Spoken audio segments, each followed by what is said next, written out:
দশম শ্ৰেণীৰ ছাত্ৰ ছাত্ৰীসকল, আজি আমি বিজ্ঞানৰ কাৰ্বন আৰু তাৰ যৌগ এই পাঠটো আমি পঢ়িব লৈছোঁ।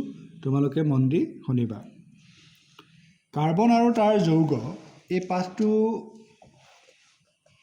আৰম্ভ কৰাৰ পূৰ্বে আমি কাৰ্বনৰ বিষয়ে কিছু কথা জানি ল'ব লাগিব। ঠিক আছে? তো কাৰ্বন পৰ্যায়বৃত্ত তালিকাৰ কিমান নম্বৰত আছে? তোমালোকে নৱম শ্ৰেণীতে কাৰ্বনে পৰ্যায়বৃত্ত তালিকাৰ কিমান নম্বৰত আছিলে শিকি আহিছা। অৰ্থাৎ কাৰ্বনে পৰ্যায়বৃত্ত তালিকাৰ 6 নম্বৰ স্থান অধিকাৰ কৰি আছে। আমি ক'ব পাৰোঁ কাৰ্বনৰ পৰমাণু ক্ৰমাংক কিমান? তেতিয়াহ'লে 6 নম্বৰত যিহেতু আছে, কাৰ্বনৰ পৰমাণু ক্ৰমাংক হ'ল 6। ঠিক আছে? তো কাৰ্বনৰ পৰমাণু ক্ৰমাংক 6, এই অৰ্থটো হৈছে যে ইয়াত প্ৰটনৰ যিটো সংখ্যা, কাৰ্বনত থকা প্ৰটনৰ সংখ্যাটো হ'ব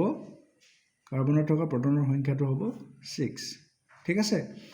আমি এটা কথা জানো যে পৰমাণুত আমি নৱম শ্ৰেণীত শিকি আহিছোঁ যে পৰমাণু কিহেৰে গঠিত? ইলেক্ট্ৰন, প্ৰটন আৰু নিউট্ৰনেৰে গঠিত। ঠিক আছে? ইলেক্ট্ৰন, প্ৰটন আৰু নিউট্ৰন আছে তাত। তো এতিয়া আমি গম পাইছোঁ যে কাৰ্বনৰ প্ৰটনৰ সংখ্যা 6 আৰু কাৰ্বনৰ পৰমাণু ক্ৰমাংক 6। এতিয়া কথাটো হ'ল আমি নৱম শ্ৰেণীতে শিকিছোঁ পৰমাণু গঠন চেপ্টাৰটোত যে কাৰ্বনৰ বা যিকোনো পৰমাণুৰে নিউক্লিয়াছত কি থাকে? প্ৰটন আৰু নিউট্ৰন। আৰু প্ৰটনৰ সংখ্যাটোকে আমি পৰমাণু ক্ৰমাংক বুলি কওঁ। এতিয়া প্ৰটনৰ সংখ্যা যদি 6 হয়, তেতিয়াহ'লে ইলেক্ট্ৰনৰ সংখ্যাও কিমান হ'ব? 6 হ'ব। এতেকে ইলেক্ট্ৰনৰ সংখ্যা কিমান হ'ব? ইলেক্ট্ৰনৰ সংখ্যাও হ'ব 6। ঠিক আছে? এতিয়া চোৱা, ইলেক্ট্ৰনৰ সংখ্যা যিহেতু কাৰ্বনৰ 6, ইয়াৰ ইলেক্ট্ৰনীয় বিন্যাসটো কি হ'ব?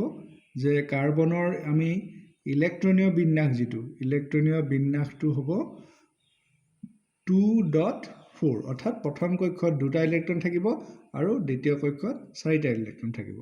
তাৰমানে আমি যদি এইটো নিউক্লিয়াছ বুলি ধৰোঁ, প্ৰথমটো নিউক্লিয়াছ, ইয়াৰ প্ৰথম কক্ষত কেইটা ইলেক্ট্ৰন আছে চোৱা? 1, 2, 2টাতকৈ আৰু বেছি নাথাকে প্ৰথম কক্ষত। আৰু দ্বিতীয় কক্ষত কেইটা ইলেক্ট্ৰন থাকিব? 4টা। 1, 2, 3, 4টা। ঠিক আছে? তো আমি অষ্টক নিয়ম মতে এটা কথা জানো যে পৰমাণুৱে ৰাসায়নিক বিক্ৰিয়াত সদায় ইয়াৰ বহিঃকক্ষটো 8টা ইলেক্ট্ৰনেৰে পূৰ্ণ হৈ থাকিব বিচাৰে। এতিয়া কাৰ্বনৰ বহিঃকক্ষত যিহেতু 4টা ইলেক্ট্ৰন আছে, তো ইয়াক আমি পূৰ্ণ হ'বৰ কাৰণে ইয়াক আৰু 4টা ইলেক্ট্ৰনৰ প্ৰয়োজন হ'ব, নহয়নে? নতুবা কি কৰিব? এই 4টা ইলেক্ট্ৰন যদি দি দিয়ে, তেওঁলোকৰ প্ৰথম কক্ষটো পূৰ্ণ হৈ থাকিব, 2টা ইলেক্ট্ৰন আছে। ঠিক আছে? গতিকে হয় কাৰ্বনে 4টা ইলেক্ট্ৰন দিব লাগিব কাৰোবাক, নতুবা 4টা ইলেক্ট্ৰন ল'ব লাগিব। কিন্তু এইখিনিতে এটা কথা হ'ল যে যদি কাৰ্বনে চোৱা 4টা ইলেক্ট্ৰন যদি গ্ৰহণ কৰে, কি হ'ব? চোৱা, 4টা ইলেক্ট্ৰন যদি কাৰ্বনে গ্ৰহণ কৰে, তেতিয়াহ'লে কি হ'ব? গ্ৰহণ কৰি C4- এনায়ন গঠন কৰিব লাগিব।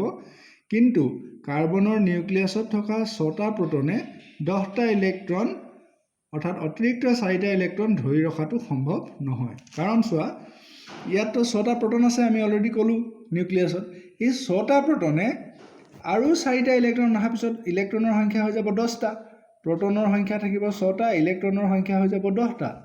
এতিয়া এই 6টা নিউক্লিয়াছত থকা 6টা প্ৰটনে 10টা ইলেক্ট্ৰনক ধৰি ৰাখিব নোৱাৰে। গতিকে কাৰ্বনে 4টা ইলেক্ট্ৰন ল'ব নোৱাৰে। ঠিক তেনেকৈ যদি 4টা ইলেক্ট্ৰন ত্যাগ কৰে, তেতিয়াহ'লে C4+ কেটায়ন গঠন কৰিব লাগিব।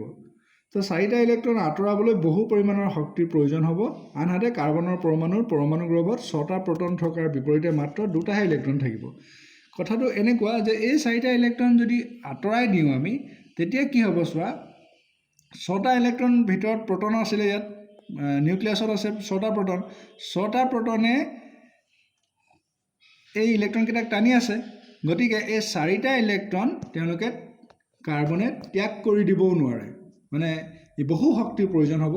বা যদি কেনেবাকৈ ত্যাগ কৰি দিয়ে, তেতিয়া কি হ'ব? চোৱা, তেতিয়া তাত ইলেক্ট্ৰনৰ সংখ্যাটো হৈ যাব মাত্ৰ 2টা থাকিব তেতিয়া, কিন্তু প্ৰটন তেতিয়া তাত থাকিব 6টা। যদি এই 4টা এৰি দিয়ে, তেতিয়া কি হ'ব?